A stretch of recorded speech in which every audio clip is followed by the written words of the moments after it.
style it out and nobody will notice. How then? Oh, God. Hey, y'all. And then the camera goes live, of course. Hi, everybody. How's it going? Welcome back to Wednesday nights. What do we call this again? Night cheese. Yeah. Welcome back to Night Cheese. Welcome back to Night Cheese. Think of tonight's show as a relaxed fit pair of jeans. For those of you who don't know, Margaret had an operation about 10 days ago. It's about 2 weeks tomorrow. 2 weeks tomorrow. Yeah. She's doing so great. She is rehabbing so great. She is engaging with her greatest enemy, mortality. Mere on every level. So I'm at the point now where I don't have to have a nap every day, but it's good for me if I have a nap every day. Today, today was beautiful. It was 18 degrees. It was sunny. It was clear. It was gorgeous. And my neighbor mowed his lawn. And you felt called out because I have not mowed my lawn yet this year because I haven't had any energy I haven't had energy that corresponded. Welcome to the show. That's your word for today. Corresponded with good weather. So I did not mow my lawn today, but I did trim all the edges of the lawn so that I could mow it slowly over several days if the energy level maintains. And I also listened to the first half-ish of the latest Worlds Beyond Number podcast, which is very cool. Need to pick me up this week. It's been a conga line of misery. I'm so sorry to hear that. Look at that. Hello, sweetie pie. Give him a pet to see if he'll settle in. Come on, don't turn your butt on your people here. Come on. All right. Well, at least he's there. Recovery is frustrating. Good job respecting your needs. My surgery was a year ago tomorrow, and I'm still not quite back to my previous weightlifting. Sorry. You'll get there. No. You'll get there. You made up that demand in your head. I mean, the weather was really thank you for doing my pretty, job for me on this one. But, may I offer my butt in these trying times? Yes, precisely. Oh, he's full on. Look at this. Let's see. He's full on flopped and being cute and everything. It's hard to see, but he's being adorable. He's here. If you love a cat, you have to accept the pet, especially when it's right here when I go to sleep at night. Yeah. I had to confront mortality in a different way. I'm sorry to hear that. So yeah, I'm going slow. I'm doing lots of resting. I have made leaps and bounds of progress in blueprints, and today is the first day in about 3 I could stop napped. here if I want. No, I did nap today. I took I meant today's the first day you've napped in 3 days. Yeah, exactly. I could stop here, but I still have questions, so I'm going to keep poking around at it. So yeah, tonight's stream being a relaxed pair of jeans is, I don't know if my energy is going to run out. I have a nap. I've got a lovely cup of peppermint tea to tide me through, which is just to say that if I start going downhill or my energy wanes, we're going to wrap it up early. So it's nothing bad. It's nothing to worry about. It's just how things are. It's just how things work right now. I'm usually in bed by 10 p.m. most nights right now, but I've had a nap and I've had a lovely meal. Thank you very much. And so we'll see. I heated a crappy chicken steak and some chips. So we have what we call stream dinner. We have a specific meal, right? It's a specific meal we always make on Wednesday nights because it's easy and it's tasty, and it helps us have enough time to prep stream and do something else with the evening. So we had stream dinner, which is a chicken patty sandwich on a toasted ciabatta roll with cheese and spicy mayo and French fries. It's pretty dang easy. It does one thing. It is one thing. It is a very easy meal, and it is tasty, and we usually watch it while watching Last Week Tonight, which is great, and about all the news I can freaking handle right now. I consider it an easy meal I can consume while watching the stream. Yeah, exactly. Stream meal is totally valid. So yeah. You need to get your headphones, don't you? So we'll probably run a quick ad break very much more in advance than we might normally do, so Alistair can get his hands on his headphones before we start with Scarlet Hollow Part 5 tonight. My Wednesday night dinner is spaghetti and IKEA meatball. Well, that's a good combo. I've never put those two things together. That's a really good combo. I'm going to blow your mind now. Add the Tucci sauce to that. Ooh, yeah. So if you don't know, Tucci is an incredible Italian cook, and we have several of his cookbooks. You owe me tomato broth and gnocchi. Yes, Mom, I do. Oh, so good. Only not made it so far this week because we ran out of spoons for ordering food, and we have so much in the freezer. Was it a recipe, though? I think the tomato broth was, yeah. Okay. But Tucci also has a very, very easy tomato sauce. It's tomato and mushroom ragu, I think. Yeah, something like that. It's really good. Yeah, I'll just do them both for you. Spaghetti with meatballs. See, I always... I come from Celtic stock, so when I make mashed potatoes, I make the entire 2-kilo bag into mashed potatoes. I love being and then I have a giant pot of mashed potatoes that I then freeze in the super cube. And then I have blocks of mashed potato that I can, eat forever. Or hurl at burglars. When we were getting ready for me to have this procedure, we stocked the freezer. And one of the things we stocked the freezer with was mashed potatoes, because that's one of those, I don't feel like eating, but I could eat kind of things. Here, have carb paste. I have heard that the plant-based meatballs are no longer available at IKEA. No, you've heard the vegetable ones aren't available. The plant-based ones, which is plant meat, basically. Fake meat, are as available, opposed to... and I am intrigued to try them. Okay. Well, the next time we go to IKEA... Also, having mentioned Celtic stock, I'm reminded of the most charming thing I've seen this week, which is a clip from an interview between two Irish actors, Jessie Buckley, who won Best Actress for Hamnet this week, and Colin Farrell, who is increasingly becoming the cool uncle of all Irish people in Hollywood. And there is this lovely thing that happens with people from Ireland where if they meet in a professional environment, you can see the, oh, thank fuck, hit. And the dialectic mask drops. Yeah, they go very, very Irish. They instantly go Irish. I've seen another interview with Farrell. And then I don't mean accent, I mean vocabulary and reference. I meant to tell you, I've seen another interview with Farrell where he was being interviewed by an Irish guy, and the phrases effing and jeffing, which I've always loved. They were swearing every second word to the point where the flack in the corner had to go, lads, come on. But it's a really, really good interview, and they're really smart, really cool people. But the thing that just warmed the cockles in my heart was Colin Farrell going, so I was up last night, and I watched the Hamnet. The Hamlet. Right. Ozzy, do you remember the conversation we had on Sunday about Slavic languages missing articles, and how that's like one of the characteristic English translation presentations of Slavic languages that helps you identify them? I found out where all those articles went. They went to Ireland. Because much like the Brits, they call everything the something or a something. Like, what was that line that your mom's friend used to have? The mother of my best friend used to open conversations with my mom with, now then, Mrs. Woman. Mrs. Woman, right? Because they call it the Hamnet, or, anytime there's a proper noun, they call it... Will you have a drink? Will you have a drink? Yeah, there's a lot of the and being added to words.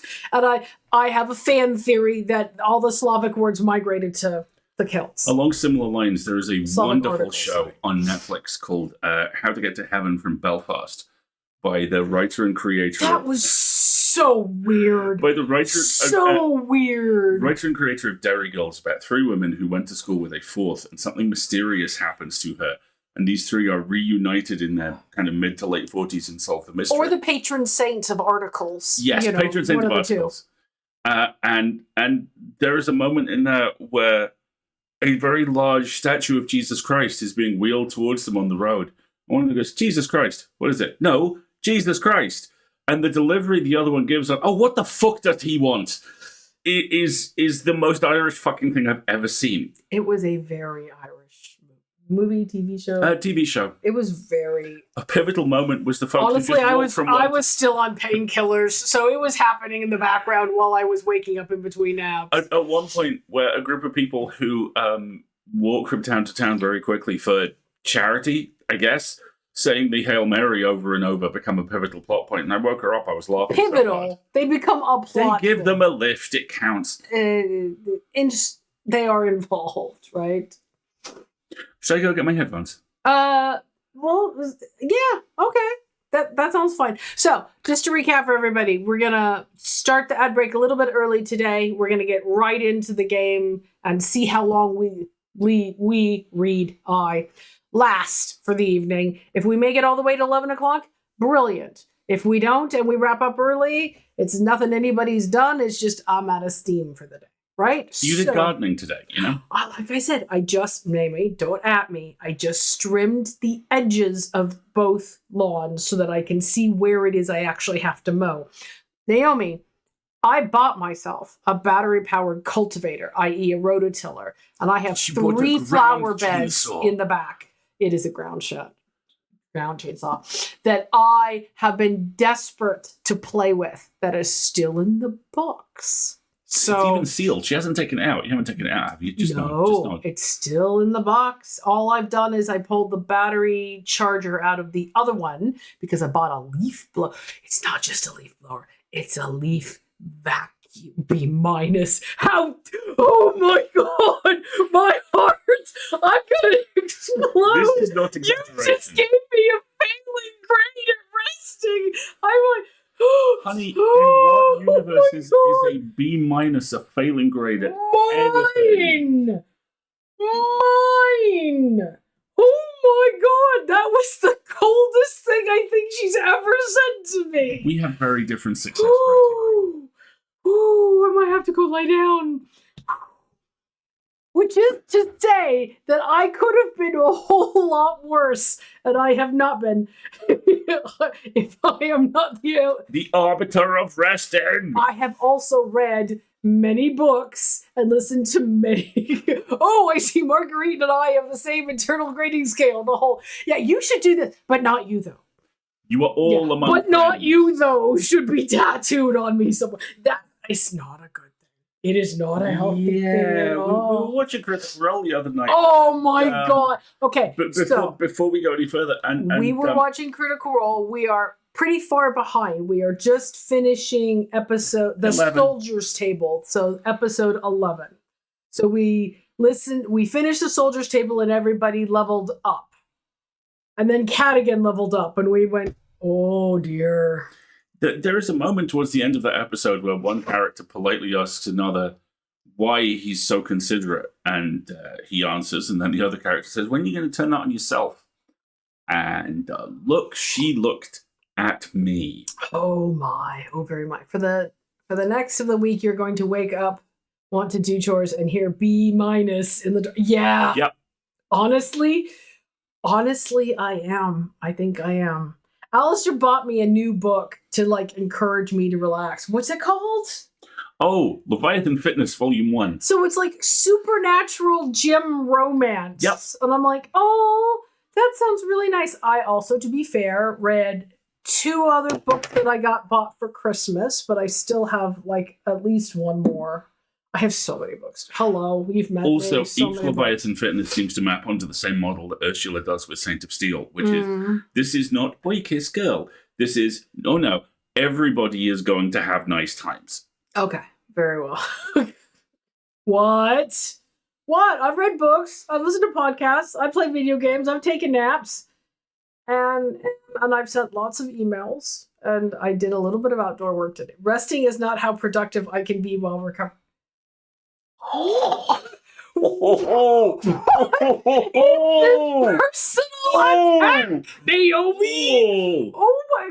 I'm making you a pizza, Naomi. I made an entire list of things I was going to do during this recovery period weeks before I had the surgery because I was going to have all of this downtime. And I'm like, I am being so called out right now. Oh my God! I need to go diminish and go into the There is nothing on this earth that will ever diminish you. Oh, but now I'm like, does that mean I can't read books or play video games? No. Also, bear in mind, and I will come to your defense on this one, Marguerite is doing something which she does quite rarely tomorrow, which is she's coming to the cinema with me. I'm going to listen. I do this to Alistair all the time. She really does. It's great, right? Alistair and I have tickets in the big, comfy recliner seats. I might bring a blanket. Honestly, have a little nappy poo. This is a 2-hour and 40-minute long movie. We're gonna go cry ourselves to dehydration watching Project Hail Mary tomorrow. We tried to make it a double bill with Ready or Not 2. Yes, Ready or Not 2, Here I Come. Yeah, but it's not out till Friday. So I should tell you, by the way, I learned something about Ready or Not 2, which is that Elijah Wood is playing a character called the Solicitor, who may be one of Hell's lawyers. I'm gonna have to watch the first one. Yeah, again. I think you are. Yeah, exactly. Marguerite, I was gonna embroider a white cape in my recovery. Guess what is still waiting to be done? It's okay. Things will wait. You can't do things if you are not well, and you need to rest to get well. I am so proud and grateful for all of you right now. Thank you, folks. Especially Alistair UKB, especially is gonna Naomi. look at me tomorrow when I wake up at 10 o'clock and put on my outdoor choring clothes. He's gonna look at me and just say, "Be mindful." What she doesn't tell you is that she'll be awake by 7. Don't push yourself to put stuff on the list. No, it is a finite list. I have been diligently chipping away at it. A lot of it has been things like research, like finding him a buddy and couch. I'm not sure we told these folks about the near miss with Lemieux. No. All right. So one of the projects for this year is Twiglet needs a buddy. Right, he's well established as an adult cat now in the house, but there's still. We want to mess you with do him. not need to finish the list. I won't finish the list, Naomi. I never finish my lists. They're all too big. Stop. Shush. But I have worked on the list. How about that? And so I went poking around. I'm like, okay, let me find local rescue organizations, and I found a white, deaf kitten. Whose name was Lemieux. As in Pepe Lemieux. As in Pepe Lemieux, but who already had a home. Did that stop me from contacting the rescue organization and telling them, extolling the virtues of Twiglet and how we needed a buddy, and that if anything happens to this adoption situation and it fell through, that they should call us? No, of course it didn't. I did it that very moment. And they said, that's very lovely. Thank you so much. We'll keep you on file. We don't normally get deaf cats. I'm like, okay, well, fine. We've seen 2 in the last 18 months. Double the chaos. We're holding our breath. Double the biting. Yeah, I mean, he's pretty good about it. So he has... We're not getting... See, this is just the normal waffling on. This is fine. 4 things. We have to talk about the cat. We have to about how the cat turned his nose up at tuna today. You know why he turned his nose up at tuna today? Because last night... we killed off the last of the filet mignon we had saved from Valentine's Day to make sandwiches for dinner, and he ate an entire freaking ounce of hand-torn filet mignon. You ever seen one of those old cartoons where someone roasts a chicken or makes a pie, and scent lines waft across the screen and hypnotize people and drag them floating towards it? That's fucking real.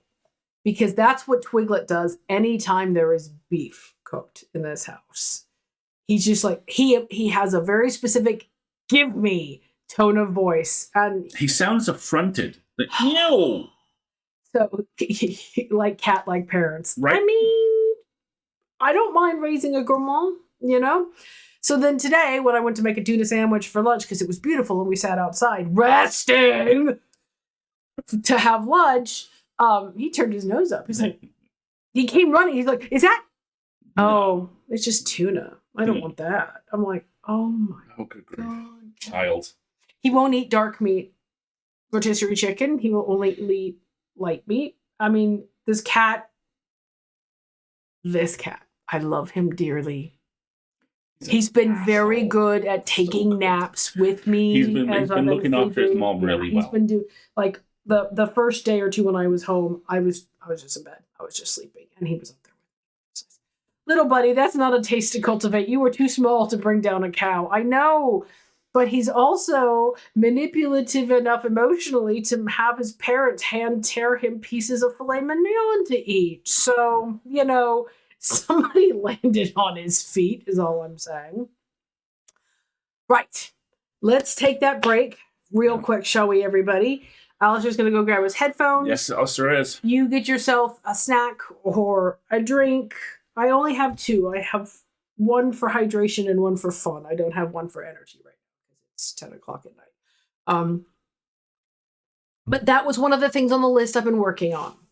That's the tangent I was making. The other thing on the list that we've been working on is we have birthdays that have zeros in them this year. And so we've decided that our birthday presents to ourselves are going to be hopefully a new mattress for the bed, because we're old, damn it, and that makes a difference, and a new couch. We'd really like to have a new couch. The one we have is rock solid. We've had in every sense. No, it's not rock hard. It's just, it's as old as us living together in this country, you know, and it is time for it to be refreshed.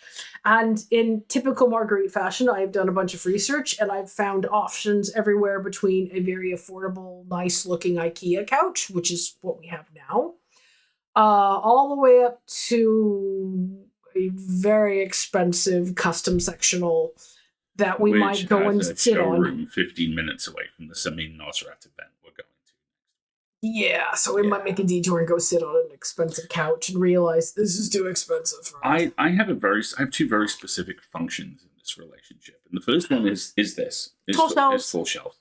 And the second is I am very good, quite suddenly, at the thing that neither one of us noticed the first time. And in this instance, that is, well, you know, the nearest showroom for the sofa is in Paris. Are we in London next week? Google. And then I found it. So there we go. Right, now we're going to take a break. Now that I've finished going on all the tangents. Right, folks, beverages, snacks, medication, if you need it, attend to any pets who need attending to. We will fire up the horror generator and we will return shortly. Activate the torment nexus. Exactly.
minus.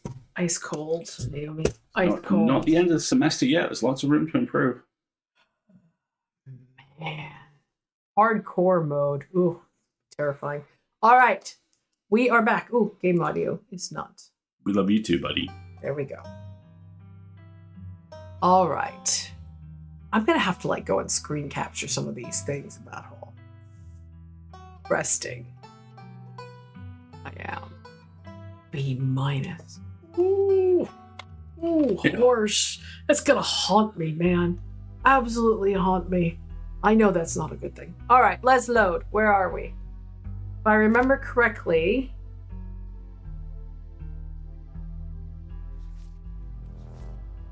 Right, we were here. Okay. So, we had finished this room in the hallway. We looked at the end window that fell off the cliff. Now we have to go into the farthest room where I'm sure nothing terrifying is going to happen. Okay, quick before I forget. Folks, this is Scarlet Hollow by Black Tabby Games. Chapter 5 of 7.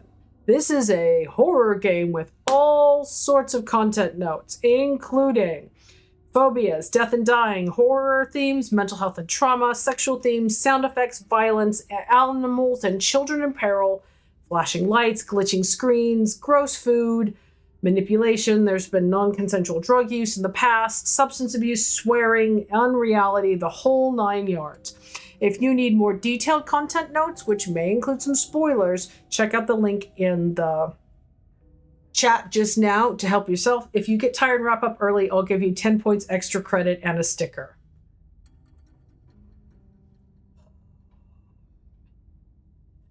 I feel like I'm being ganged up on with love.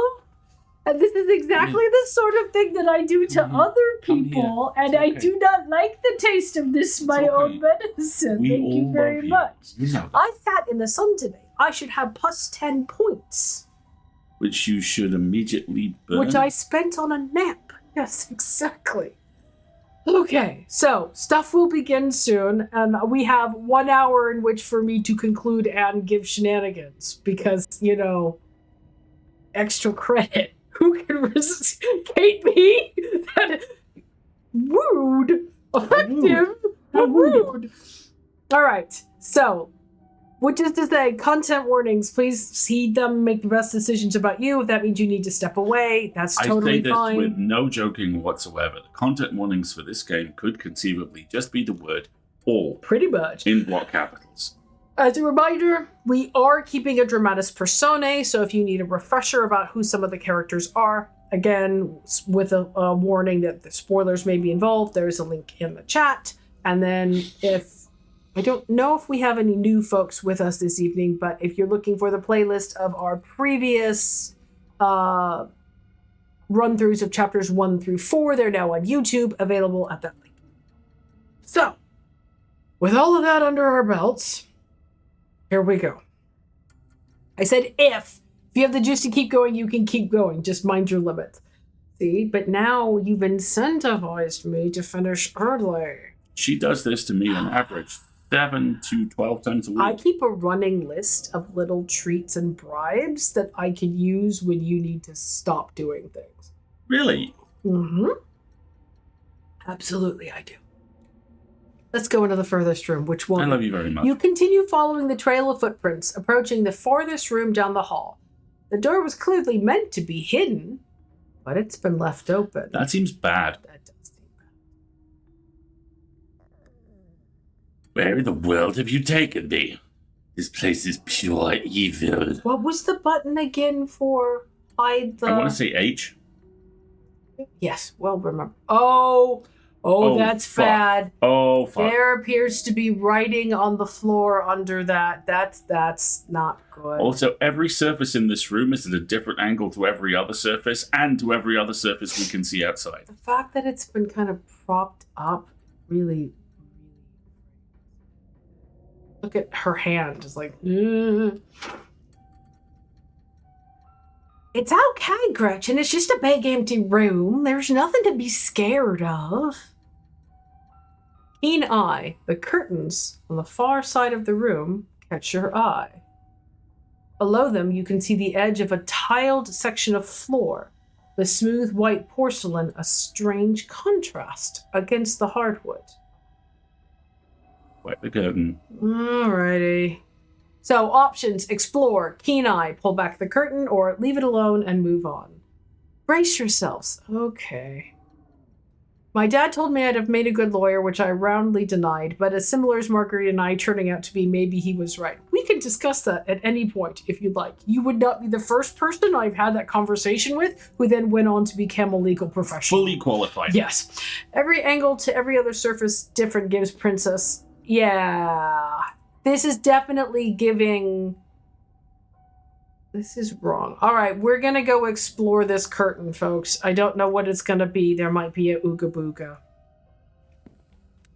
You cross the room and yank back the curtain. Oh, fuck.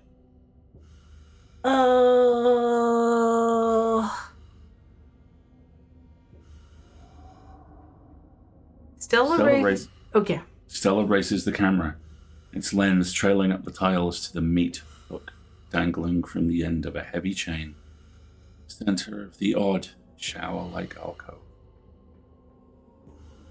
The breathing on this is very uncomfortable in the sound effects. You can just make out the rusty stains of what looks like long-dried blood between the tiles. There's been an effort to clean it up, but just enough was missed. But it does not escape your attention. Brandon, what are you doing with this music? My skin is crawling. Oh, every attic needs an abattoir, right? Why is this here? Why is this in an otherwise furnished room? Well, Stellars, if anybody has any idea what this place is, please enlighten us. It almost looks like a place where you'd butcher something. But what is it doing all the way up here? Across from the nursery of all places. Yeah, we're absolutely going to leave it alone and move on. Thank you. Stella crosses the room, training the camera on the door to the far side. Like the way you entered, it too has been left ajar, as if inviting you to explore what might be behind it. The doors to this room seem like they would be almost totally invisible if they hadn't been left open. There aren't handles or anything, just hidden keyholes. So it's gotta be some kind of hidden passage. Amazing, your family really pulled out all the stops when it comes to this creepy stuff. Oh man, here we go. You exit into a short hallway. There are stairs here, leading back down to the lower floors. But there is also another door. It's hanging ajar, the many locks and deadbolts along its edge, glimmering in the weak morning light. We've been on the other side of that door. Remember? We found it from that downstairs, didn't we? I think we did. The look on Gretchen's face, the fuck is this? Is superb. And look at all those scratch marks. Yeah, the thing about those scratch marks is that door opens inwards, so that isn't the door making them. No. Door frame itself is gouged and splintered, evidence that some desperate creature tried to save itself from the room beyond. Time and again. Visions from Charlie, huh? Holy shit. This is Rochester, right? Oh, man. Goodness gracious. I simply won't step another foot further. As much as I feel I should always be at my dearest Stella's side, this is one place I dare not go. It's simply too dreadful. Gretchen's whining reaches a fever pitch. Jeez, okay, I get it. Scary room, too scary for my little dog like you. You don't have to go in. Just don't go running off anywhere. Oh, please do not divide us. Please.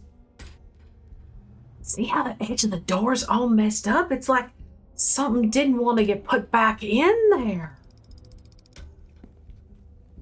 Before you can stop her, Stella steps into the little room, a camera drinking in every detail. Oh, God, Stella. Oh, my God. Step forward to join her, Gretchen remaining rooted to the floor outside. I'm glad the dog is outside, but my heart is racing. Oh. This was a prison cell.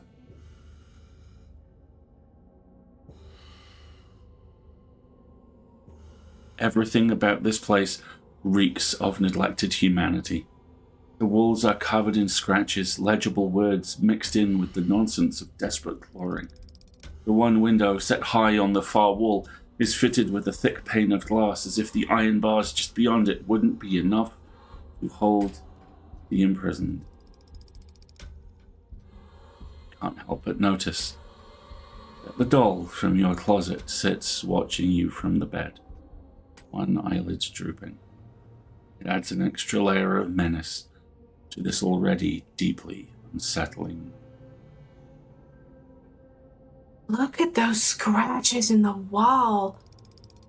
Did a person do all this? I can't imagine how much it would have hurt. Keen eye.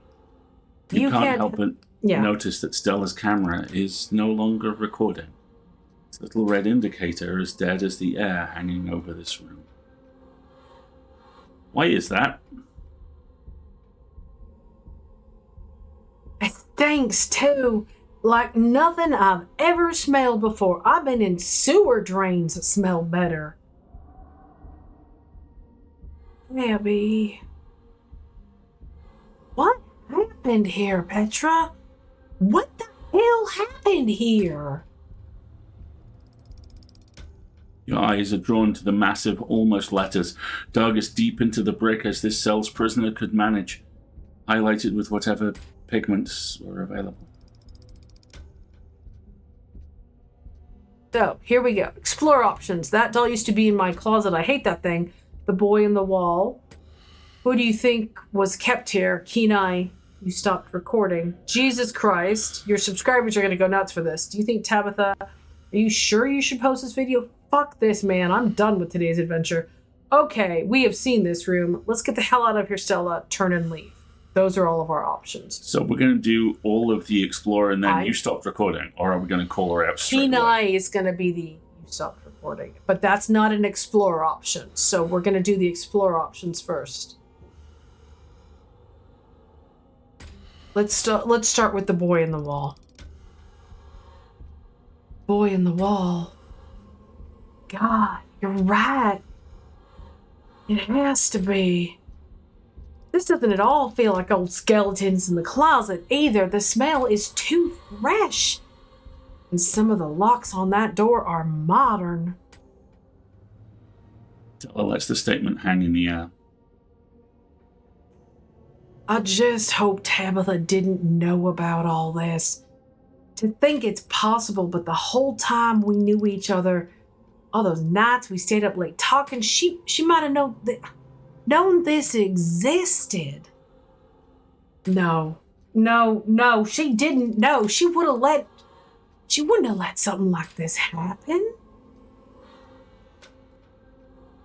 So, our other explore option is about the doll. That doll used to be in my closet. I don't like it. Stella walks over to the doll and examines it. What is this? Hang on a second. What is that word? OVA. I can't read it. I can't read whatever that word is supposed to be. And thanks for the detail in the bucket, folks. Also, this is a doorknob. Yeah.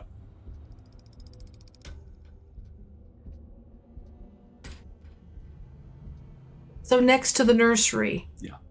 So one of the children wasn't kept in the nursery. One of the children was kept here. One of the children was hosed down in an abattoir and kept here.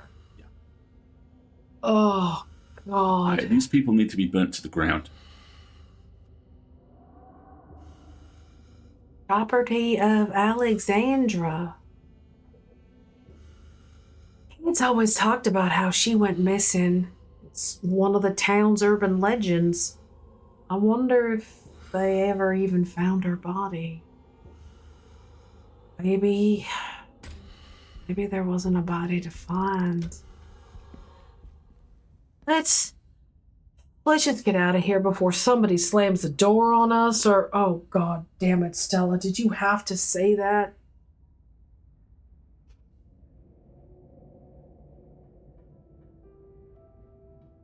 You and Stella are interrupted by a sound wrapping around you. Music. The tinkling of piano keys, played by a clumsy hand. They echo up a narrow staircase at the end of the hall, one you've yet to travel. You're hearing the creepy music too, right? Stella seems uncharacteristically shaken. She clutches at your arm and the camera trembles in her hand.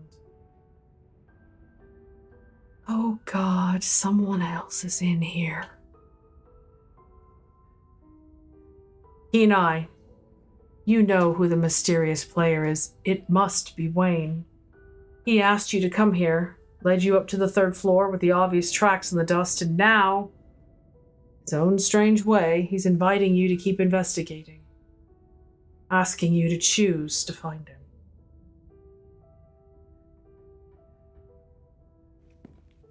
Two of you stagger back into the hall. You think it's him? Wayne. Stella seems to swallow her momentary fear, straightening back up and letting the light return to her features. If it's him? Yeah, exactly. It wasn't much of an explore option. You basically got an explore and then a choice. You didn't get to do all of the explores here. Probably because you make a choice or two and then there's a trigger. I hear that theme, Brandon. Well done. He seems like he knows a lot about what's been going on in town.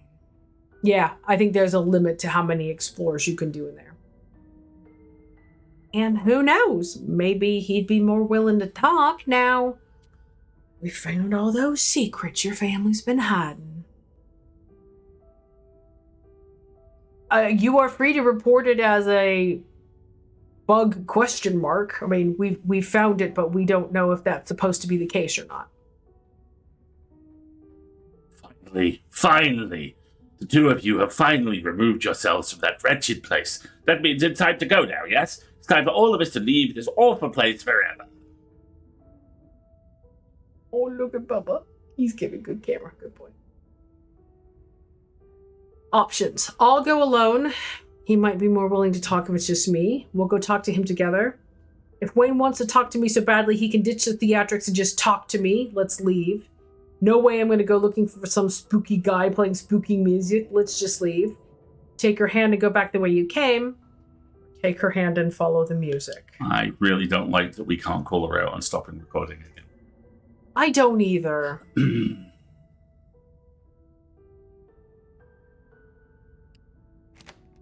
I'm going to save here.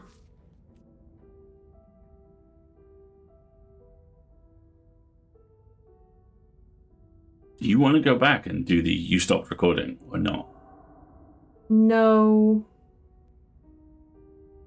My instinct is take her hand and follow the music. My instinct is take her hand and follow the music as well. And if we're going to leave the Twiglet cam on for now, folks, because this could be really... We all need a little bit of a palate cleanse. I should be delightful because they're humans. All right, let's take her hand and follow the music. He has to know that we're both here. Of course he does. Wayne knows everything. Don't like any of that. The fact that the doorknob's out and sitting on the bed. Ugh. Don't like any of that. All right. Let's follow the music. Wayne clearly set all of this up for you to see. It is only right for you to hear what he has to say, so you silently take Stella's hand, squeezing as you pull her towards the music. Come on, Gretchen. I'll carry you. Oh, the dog is like, Stella scoops up Gretchen, the pug still visibly shaking with the fear this place seems to instill in her. But Stella's comforting grip seems to ease her poor little doggy spirit. We don't know, Kate B. The implication now is, I'm going to switch to us for this. The implication now is that Wayne is a child of the family, a male child that nobody wanted. We've got a very Black Widow-y kind of vibe going on here, that the family only cares about its daughters. Wayne also presents a lot like, is it Haints? Yeah. Spirits that aren't quite dead? Yeah, exactly. So it's entirely possible that that it was a boy child left with the family that they locked in that room. Are we thinking Wayne was the boy in the wall? I'm thinking Wayne was the boy in the wall and that eventually really died and now he's a ghost or something. Not sure. Maybe he's another male relative. Maybe he's the boy in the wall's father. Or son? It's hard to tell. But male member of the family where all we see are the attention paid to the women is quite interesting. It was implied that he had worked at the mine and went missing, right? And he looks minery. He has like a minery build. And we have that about the Charlie was a member of the family, wasn't he? Yeah. Whose death at the mine was whose death at the mine whose death was blamed on a mine accident. But was in fact not a mine accident. Yeah. Exactly. Okay. Interesting. That's right, little old lady. Nothing bad happened. Besides being shaken in my core, I guess, but nothing physical has changed. We're just seeing one scary man, and then we're gonna leave. Oh, thank goodness we're getting out of this place.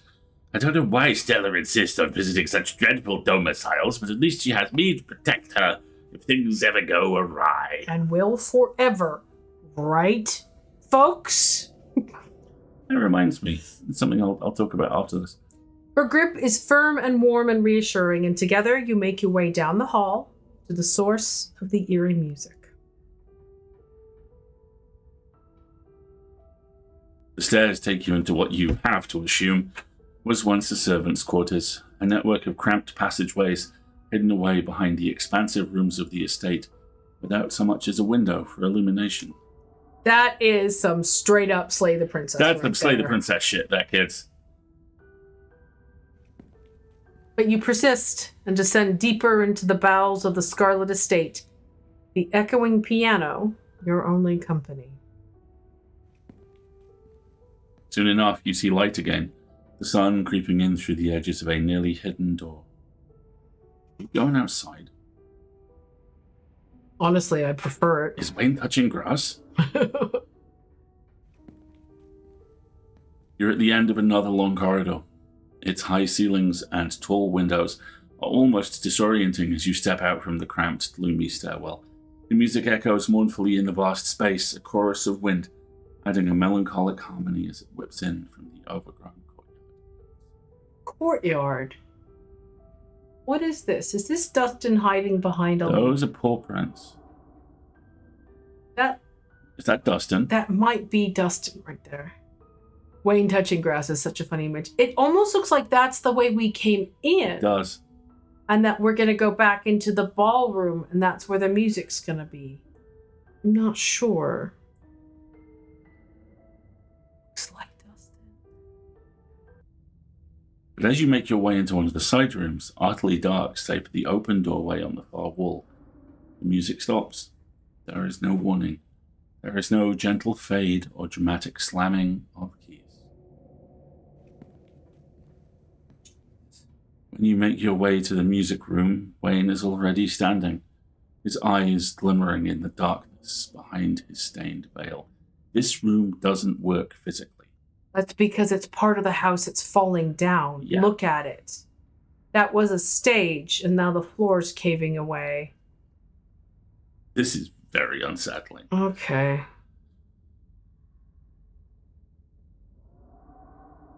I'd hoped you'd come alone.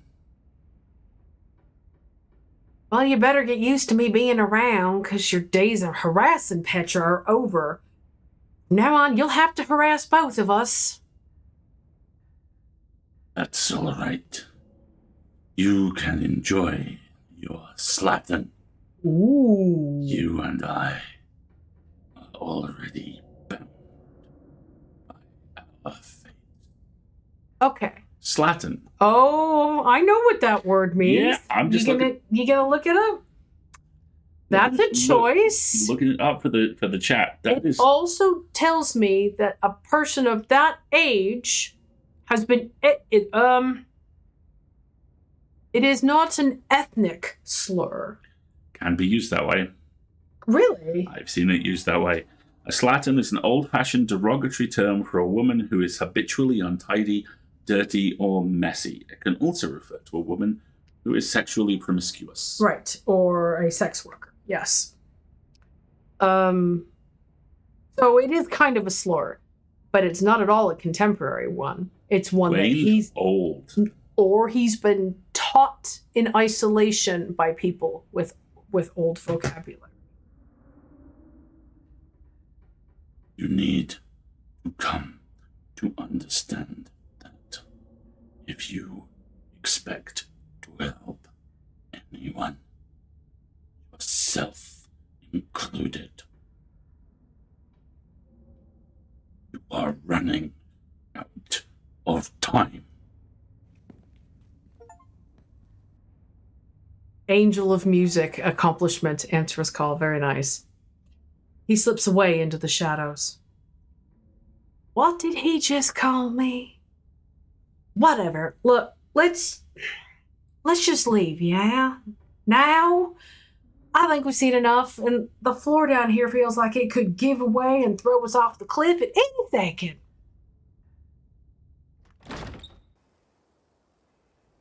The warmth you and Stella shared last night seems to fall apart in the fresh air, shaken by the unearthed secrets of your family's past. A tense silence holds between the two of you as your mind does its best to grapple with what you found. This is a big stylistic change. Also blurry, which we've not seen. What is that? Yeah, which we've not seen before. Yeah. Oh, there we go. That's a ditchling. Oh, there's two of them. Look. Finally out of that awful place. It's not fit for humans anymore, and it is certainly not fit for dogs. I'd say it's best to leave wretched little things like rats and opossums. Only God's least favorite creatures should be subjected to so much mold. The cell, the doll, Enoch's occult sanctuary, the boy in the wall and his outfits in Edwardine's closet.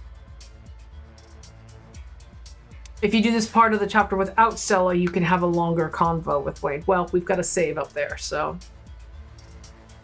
Is it possible your cousin has known about all of this? Your eyes start back up to Stella. Her gaze is fixed on some non-existent point far off in the distance. And you can only try to imagine what she might be thinking. Maybe she feels you're connected in some impossible way to what you have discovered. Like you carry whatever went on in there in your blood. And Tabitha, who had lived under the same roof as that cell her entire life. This silence feels like a terrible thing. Like detritus clogging the air, suffocating the fragile growth of a barely formed relationship. There's a feeling that the longer you wait to say something, anything, the more your tentative relationship will unravel, second by second. So say something, say anything, just break this awful silence already.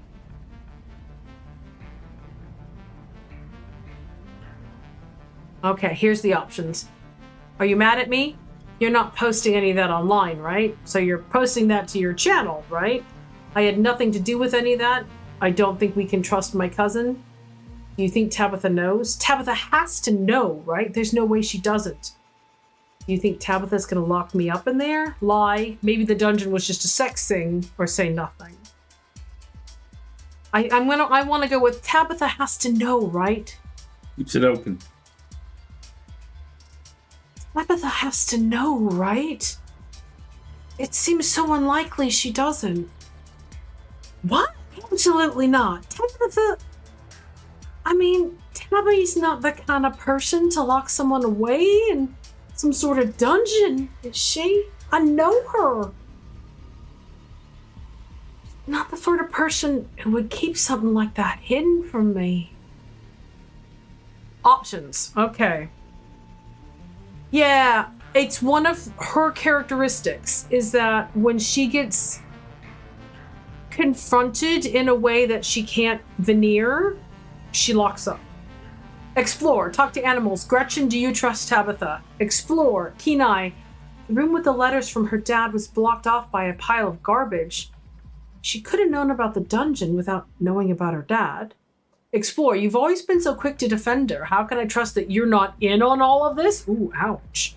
Explore. What if you're wrong? What if she does something terrible to me? Explore. I don't know if I can do this. Keen eye. I'm not going to force anything here. I know how much she means to you, and I know better than to let that come between us. Let's go. Okay, if this is important to you, let's go. If this is really important to you, I'll come along, but I don't trust her, Stella, or remain silent. So I'm gonna save here because we ran into that issue earlier with only getting a couple of explore options. Yeah. So let's prioritize these.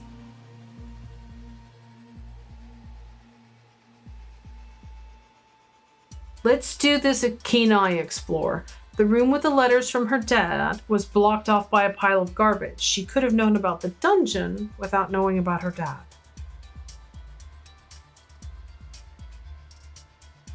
But...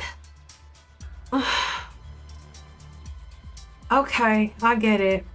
But if we're not going to Tabitha, then what are we supposed to do? We have to do something. Options. No, fine, you're right. Confronting Tabitha right now is the only thing that makes sense. Everything else that comes to mind feels bad. I think we need to give Tabitha a chance to clear the air. I like that option. Everything else I can think of just feels like delaying the inevitable. We'll have to see Tabitha sooner or later, right? She needs to know what we found. She needs to know what our family kept from us. I mean, we go to the cops, right? Isn't this exactly the sort of issue cops are supposed to solve? Oh, Jesus, God, no. We should find the next stone. What if we pretend nothing happened? What if we just left town together? There must be something other than Tabitha we could go to. I don't have any other ideas. So again, we've picked an explore. And it's locked us out of all the others. Gone back though. Let's try loading real quick.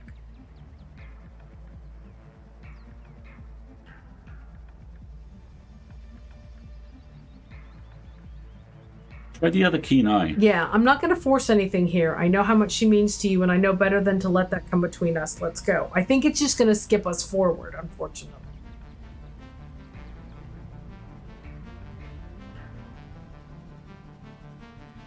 Let me try talking to Gretchen and see if anything changes. Gretchen, do you trust Tabitha? Do I? You're certainly putting me in a delicate position, Petra. I have a distinct distaste for her feline companion, as we know. But he does seem to take good care of the damnable thing, despite its limited capabilities in expressing any kind of affection, and that I must commend. You seem to hold a certain discomfort about the woman. I can't say I blame. She and that cat have more in common than not. She's whimpering. Okay, yeah, see? It cuts back to the same dialogue. So let's load it again. Oh, I want to load that.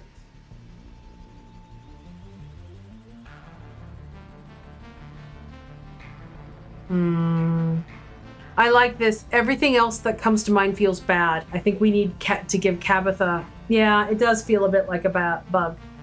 I think we need to give Tabitha a chance to clear the air, is the option I want to go with. Everything else that comes to mind feels bad. I think we need to give Tabitha a chance to clear the air. A palpable wave of relief rushes over Stella. Yeah? Really? Okay. Then we're going to the mines. Come on. The mines seem quiet today. There are no miners milling around on the surface with sandwiches and cigarettes, trying to draw out the minutes before returning to their coal, dusted stations. I don't like this. Yeah. The only sound is the constant low industrial clanking of unending productivity. The only sign of life, the slow-moving machinery beyond the rickety chain-link fence. Scarlet Hollow mines are ticking along, as they always have. There's nothing here to stop you from seeing your cousin. All right, looks like the coast is clear. You and Stella make your way through the front gates and up the short path to your cousin's office. Stella doesn't bother to knock before twisting the door open and confidently stepping into the trailer. Tabby! Oh, look at all the fly strips. All right, we've actually just had the reminder about the ad break pop up. So let's save here and take a quick ad break. This is technically the midpoint of a normal stream. I'm doing okay energy-wise. Okay. Are you doing okay energy-wise? I'm doing okay energy-wise. I mean, Twiglet is taking a power nap for all of us right now. So why don't we take a stretch break and a little ad break and Fly Be Dead. Love it. And part of me really wants to load back up and talk to Wayne alone, but I might do it like on a separate save. Okay. I don't really want to leave Stella alone, but it might be... Oh, what was that? There's a photograph here. Lots of paper and junk. I'm the boss. There's the peanut butter jar. There's a photo here. I wonder what it is. You can hear the flies. Yeah, you can. And the music mix. Nice. Let's go to ad and discuss what we want to do. Yeah, that sounds good. All right, everybody. Get yourself a stretch and perhaps a beverage, and we'll be right back.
Yeah, pretty much the second we went to ad break, he stood up and went to have crunchies. So. He started doing this thing where he yells a little as he wakes up. Like he's psyching himself up. What were you saying about... Apparently there is a small planned expansion for Chapter 5 on the way, which may be releasing in April. There is also something which the Scarlet Hollow folks are talking about announcing on April 9th. The suspicion at the moment is one of two things. Either the long-rumoured, apparently in development in some quarters, third game from them, or a console port for Scarlet Hollow. I find a console port for Scarlet Hollow unlikely because they've only finished 5 of the 7 chapters. A console port of Slay the Princess now. Which we already have. That's already been done? We own it. Oh. Do we? Yeah. Okay. Yes, Tabitha is cleaning a shotgun, which I'm sure is not indicative of something imminently very fucking bad happening. Yeah, she's cleaning a shooting iron. It sure looks like that's a stock and that's a gun, yeah. Okay. Oh boy, okay. This is going to be a fun conversation. By the way, I have no sound at the moment, do you? I do. It's just very, very low. I'm sorry you're having Twitch problems, Ozzy. We don't seem to be having any sort of connection issues, so the VOD will always be available as well. All right, here comes the confrontation. Stella? Petra? What are you doing here? Why are you holding a shotgun? I clean it sometimes. Guns need that kind of thing. You know that. And this one has seen more action than lately than usual. It just needs some attention, that's all. So you two are still together, even in the light of day. Your long night just turned into a long morning. Ah, how sweet. Can we not do the small talk today, Tabby? Please? Yeah. Yeah, it was, wasn't it? So why'd she take it down? She knew we were coming. Stella pulls up a chair, and the two of you sit down across from your increasingly anxious cousin. Who are these people?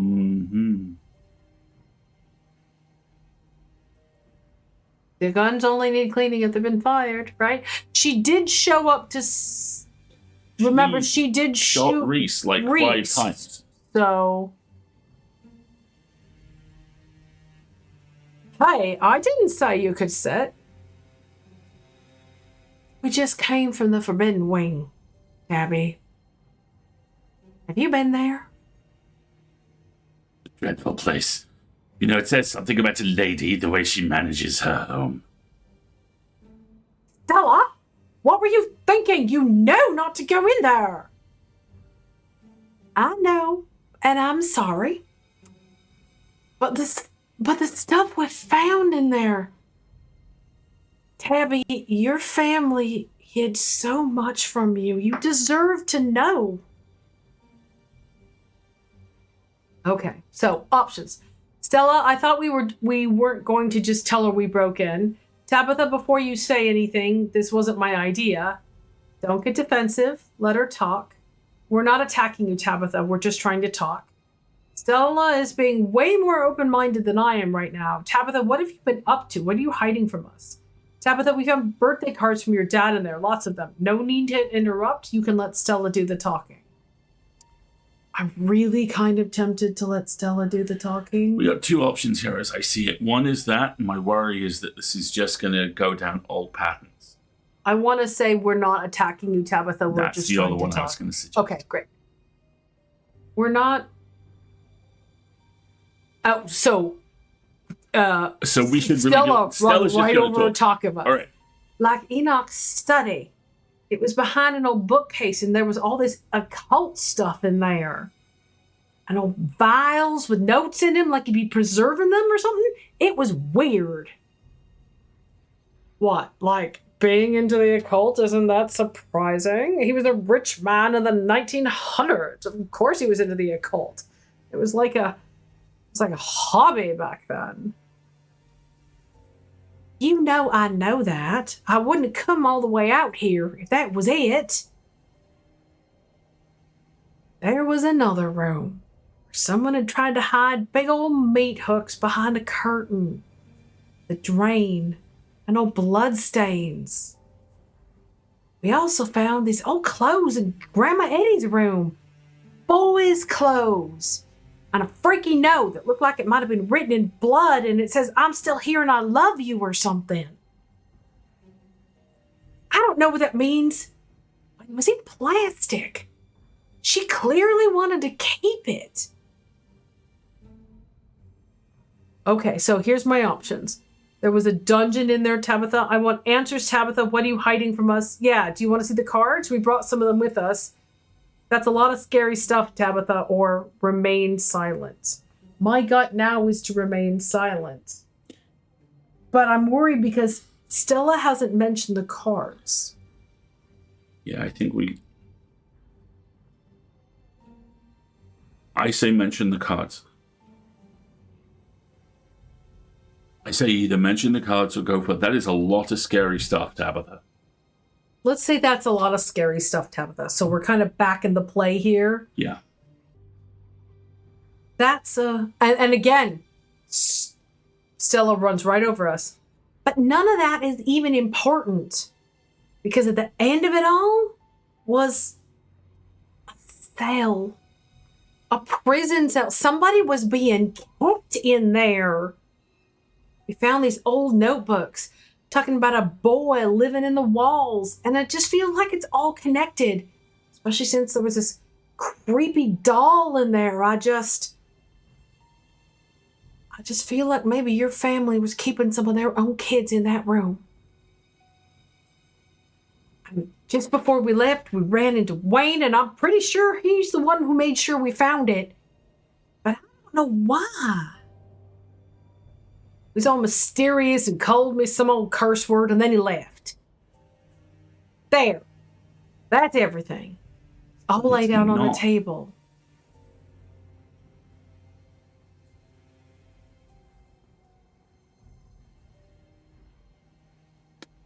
I actually really like we brought all of this to you because we trust you. Yeah, here's the options. Oh, can I say something now? Stella, I didn't think we were going to just put everything on the table like this. I'm just along for the ride. I didn't have anything to do with breaking into anything. Tell us the truth, Tabitha. Why did you invite me here? Or, we brought all of this to you because we trust you, Tabitha. Stella's your friend and I'm your family. Or remain silent. I'm going to try that last one. We brought all of this. We brought all of this to you because we trust you, Tabitha. Stella's your friend and I'm your family. Please, Tabby. Just open up. When Stella finishes, your cousin gathers herself and locks onto you with a steel gaze. You put her up to this. I know you did. Stella's been a nuisance for years, always pestering me and trying to visit me at work, but even she knew never to cross the line, breaking into my house. Sorry, the two accents. I actually really like that her accent's breaking now she's under stress. Kenai, you notice your cousin make an odd twitch. Some unnatural movement hidden behind her desk. God, has she breached the gun? Because I heard a click.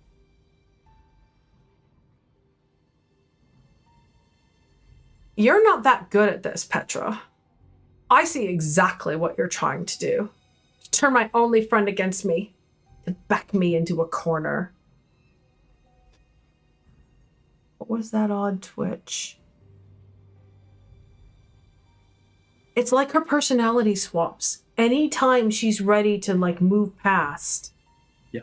Look at her eyes have changed. She's being controlled. Or possessed, yeah.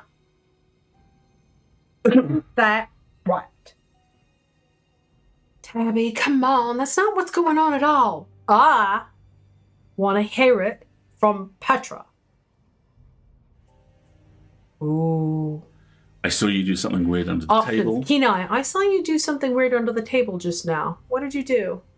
There must be a way to put an end to all this, Tabitha. You don't have to follow in your family's footsteps. I think you're changing the subject, Tabitha. What do you have to say about everything we found in the estate? Yeah, I've turned Stella against you. What are you going to do about it? I don't care about you and Stella. I care about getting to the bottom of things. I'm going to do the key and eye option. We've got saves at good points here. I saw you just do something weird under the table. What did you do? Hey, let's not get so suspicious of each other. It was just a twitch. No, it wasn't. Petra is sharp. Not that it matters that you noticed. What's done is done. Herline had a switch oh god, I can't keep my accents up. Herline had a switch installed on the desk ages ago. A line to the police. Oh my god. Clearly, we need a mediating party. And now one is on its way. But I'm here. I can mediate. I'm good at that. How's this, Tabby? I know you're not to blame for anything we found in the estate. Clearly, your family has a long legacy of keeping secrets. And I know you feel like we violated your trust by going in the closed-off wing and looking for clues. But look at the bright side. Now we can all try and get on the same page. Doesn't that sound good? Too lonely keeping all these secrets? Please, Tabitha, I don't want this to end with anybody being dragged off by the police. And with what we have on you, don't you think there's a possibility it won't be Petra who winds up in handcuffs? Oh? Do you have any evidence of these supposed crimes? Or just footage of old rooms? Maybe an even better question would be, would you even be willing to use it if you did? As much as I can tell you like Petra, you've known me much, much longer. I doubt you'd ultimately be willing to turn in an old friend like me. I don't think Petra is capable of that much persuasion. Sound of an approaching police siren interrupts the argument before any further points can be made. I hope you had fun last night, Petra. I doubt the jail is going to be nearly as comfortable.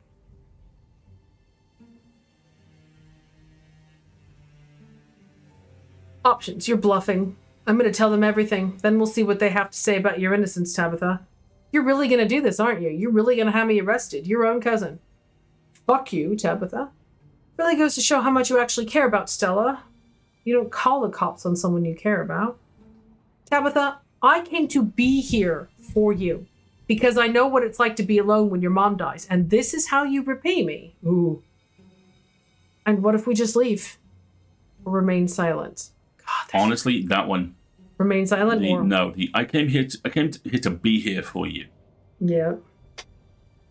Being... I think she's just gonna push back and say... But what other option have we got? Yeah. I mean, let's take another look at the really goes to show how much you actually care about Stella. You don't call the cops on someone you care about. Bitchy, but it's accurate. Yeah. Fuck you locks her off. You're really going to do this. Feels like it locks her off. You're bluffing. We don't really have anything to say. No. The thing I like about I came here to be here for you is you going, I am trying to help. You are hurting me. Yeah. Why? I think it's our best bet right now. Tabitha, I came to this town to be here for you. Because I know what it's like to be alone when your mom dies. Why are you doing this? Is this how you repay me? Don't you try that emotional manipulation bullshit on me. You think I don't know a freeloader when I see one? Look at the facial expression change.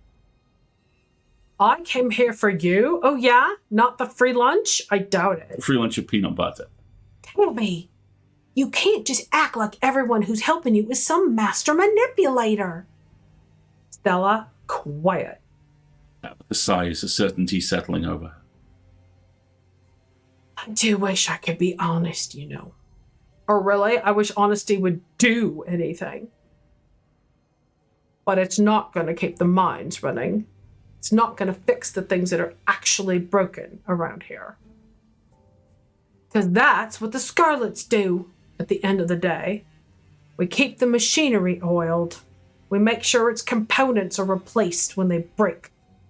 It's a legacy I have to maintain, as cruel and unglamorous as it might seem to anyone else. Oh, gosh, this kid's had a number done on her. And I'll keep shouldering that burden alone for as long as I have to.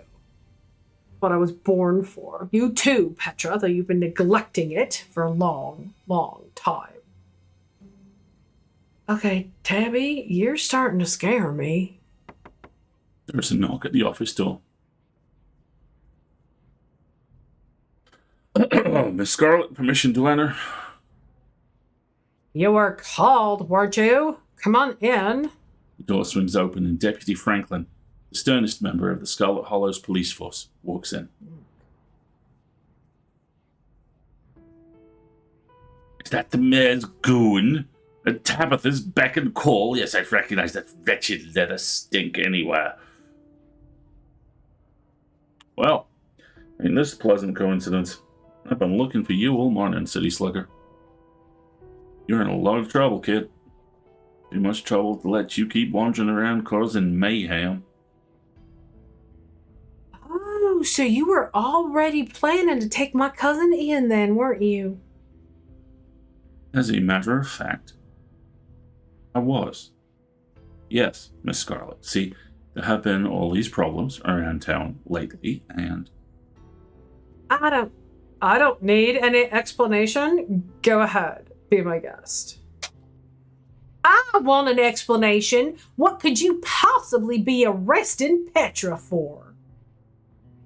Stella, don't interfere. You and I can talk after Petra joins the deputy. What is she doing to me? Oh, God. Talk? Without her?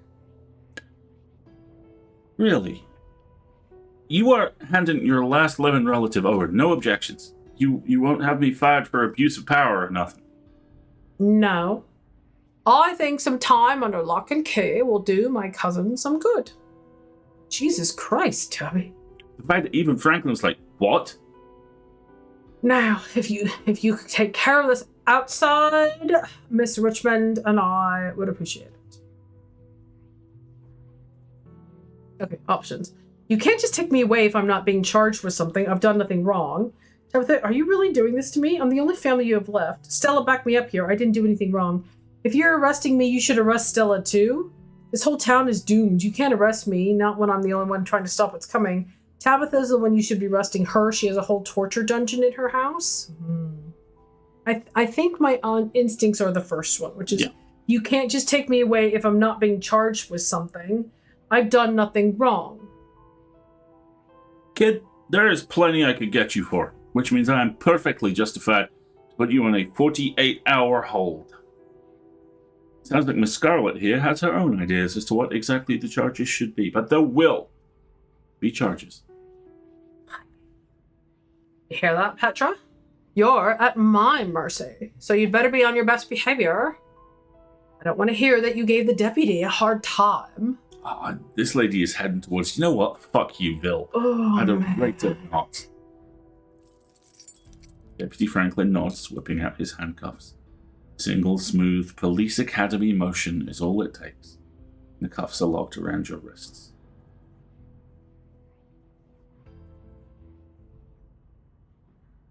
So it'll just be the three of us again. Just how, like old times. How lovely. As you're dragged from the office, Stella calls out to you one last time. It's okay, Petra. Me and Tabby are going to work this out, and then we'll come get you, and everything will be okay. I promise. Stella's about to get whammied. Jesus Christ, what a nightmare. Stella's about to get fucked up. Officer Franklin drags you from the office and towards the squad car, tossing you into the back seat and slamming the door. As you're shoved into the car, a voice crackles over the radio. Franklin, pick up already. We ain't got all day. Apologies, Sheriff. I was just apprehending Petra, as discussed over the radio. That's nice and all, but we need you up at the farms pronto. Got ourselves a possible 187 brewing. 10-4. He just keeps getting crazier. That's a murder, by the way. Suppose you'll have to come along for the ride, ma'am. 187? Yeah, 187. That is code for homicide. Deputy Franklin wastes no time in turning on the sirens, blasting down the road towards whatever emergency is underway with you in tow. This is possibly one of the few times he has ever been able to do this, and despite his sunglasses and stiff demeanor, there is most certainly an excitement in the way he cruises around those treacherous mountain turns.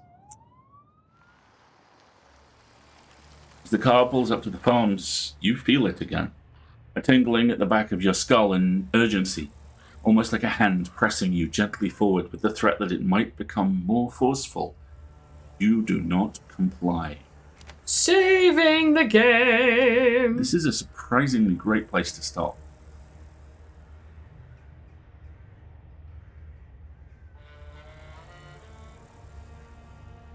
Don't like it, but yes, you are correct. Unless you want to do the next little bit to get the scene established. Nope, I think you're exactly right. What do we have going on here? We got another cop, a kid, and a person holding either a very skinny shotgun or a very sawed-off rifle barrel. And something that may or may not be a large pool of blood. Where? Between the two figures and the one figure. No, that's it might just be shadowing. underbrush. Oh boy. Do All the right. next bit. It's fine. No, I agree with you. For all that I hate it, that is an excellent place to end.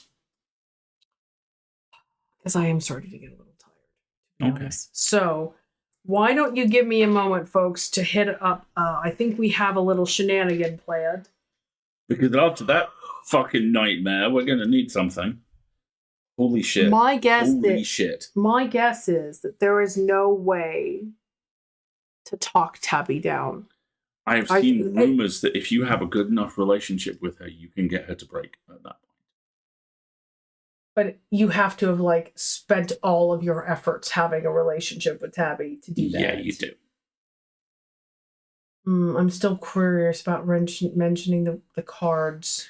The thing I keep thinking about, the three things I keep thinking about coming off that session. Did Stella know she had stopped recording? Did Stella make a choice to not shoot this stuff because she doesn't want to get Tabby in trouble? I don't. We lost the opportunity to comment on it. Yeah. I knew you'd get the sticker. I knew it.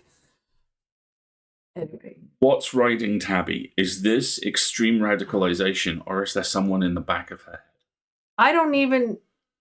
It could just be a lifetime of living with abusive parents who are themselves abused children, that she literally does not know how to be anything else. Right.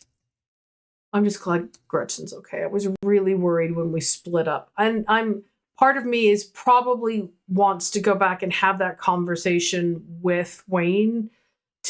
Or Stella. You're running out of time. It's like, what is going on? Nobody's telling. How about you handkerchief-faced fuck? You actually give us some answers. Yeah, how would you actually tell us what's going on as opposed to just saying you're running out of time? That would be really, really nice, you know? I'm accidentally rewatching the X-Files at the moment, and the early stuff before once every 6 episodes. The villain of this piece is generational trauma. Absolutely. Right? The early stuff before someone comes out of the shadows every 6 episodes in the car park and goes, "You're close, Mr. Mulder.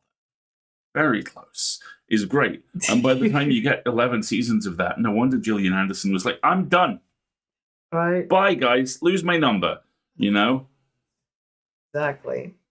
Entire chapter 5 is relatively short, but each part of it depends on so many factors from previous decisions. Yep, I can see that for sure.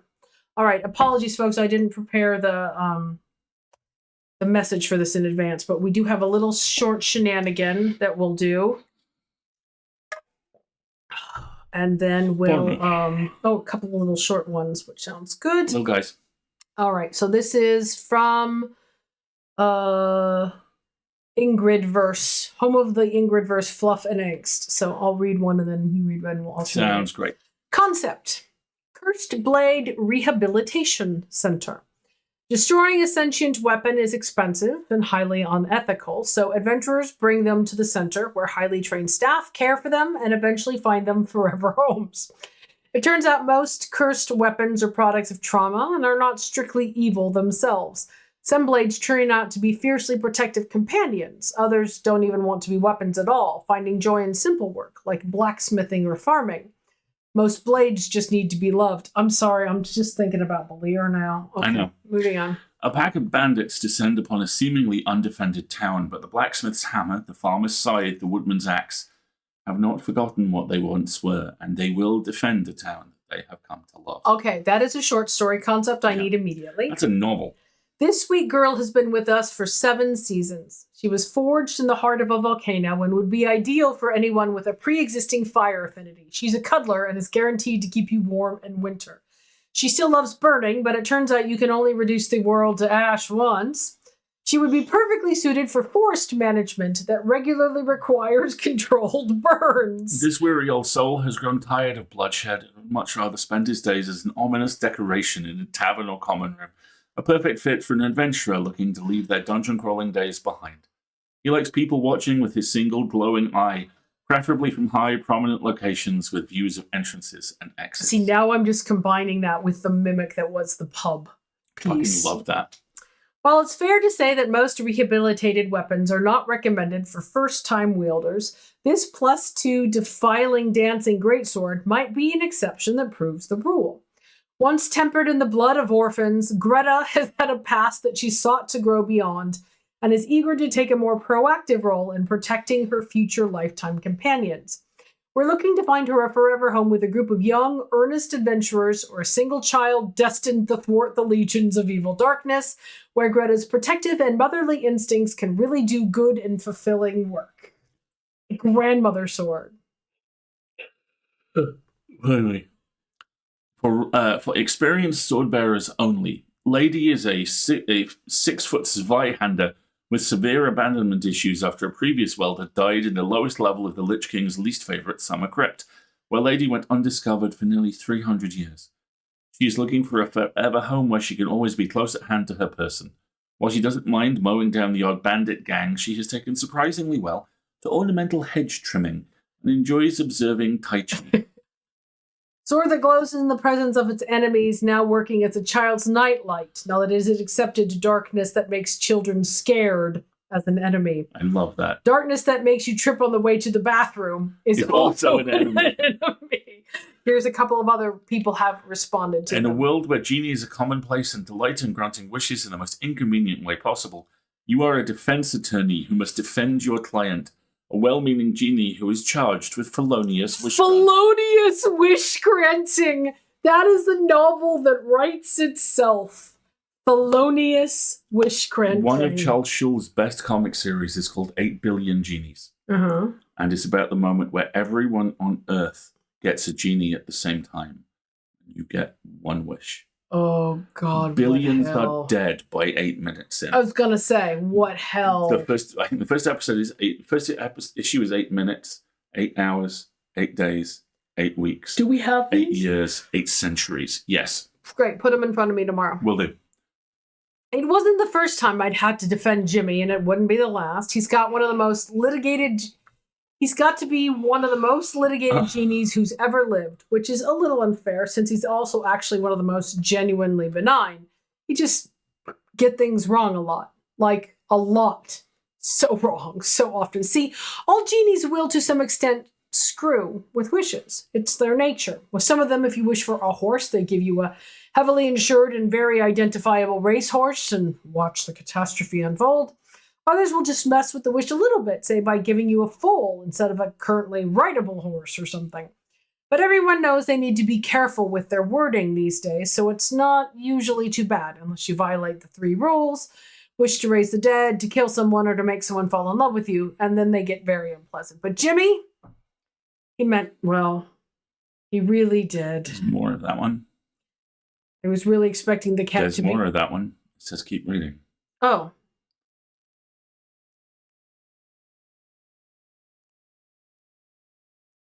Oh my gosh.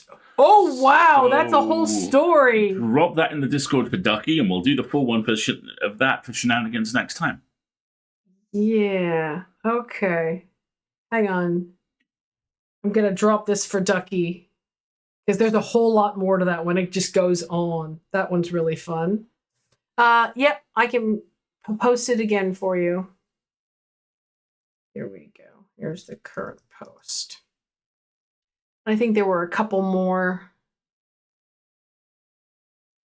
Whomsoever steals from a dragon's hoard is cursed to turn into a dragon. A desperate, undefended village under threat by an invading king's army weaponizes this curse by having all the villagers steal something from a nearby slumbering dragon's hoard. Love it. This is clever. See, we genetically modified a dog to be able to talk and gave it to a group of quirky teens who are, get this, all interested in solving mysteries. How is that clever? In the last 6 months, they've solved 2 cold cases, 5 homicides, and 21 attempted thefts. To which the commenter responded, Jinkies. Jinkies. Hang on a second. Let me see if I can get this link. It is now canonically established, by the way, that Scooby-Doo's full name is Scoobit Doobit. Of course it is. Bartholomew. Bartholomew. There we go. That's the longer genie's prompt. And I think there's a couple more of these as well.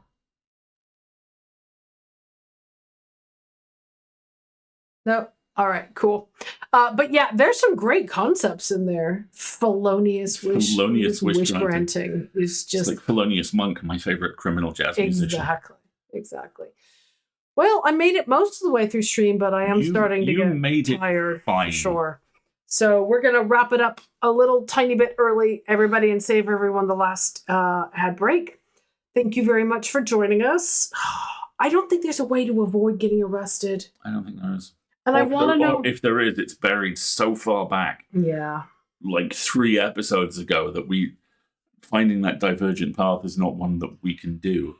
I want to know if Wayne actually tell us any more information, because this whole, well, you have to be a family member and you just have to be here for 48 hours. I'm about fucking done with Handkerchief Face at this point. Can somebody please tell me what's going on? Because everybody is like, I didn't even know I was supposed to get arrested, right? I know. It's... This has the feel, strangely, of... Tabitha knows what's coming in 48 hours and she wants us out of the way. That's what it feels like. This has the feel of Save Gretchen or Save Duke.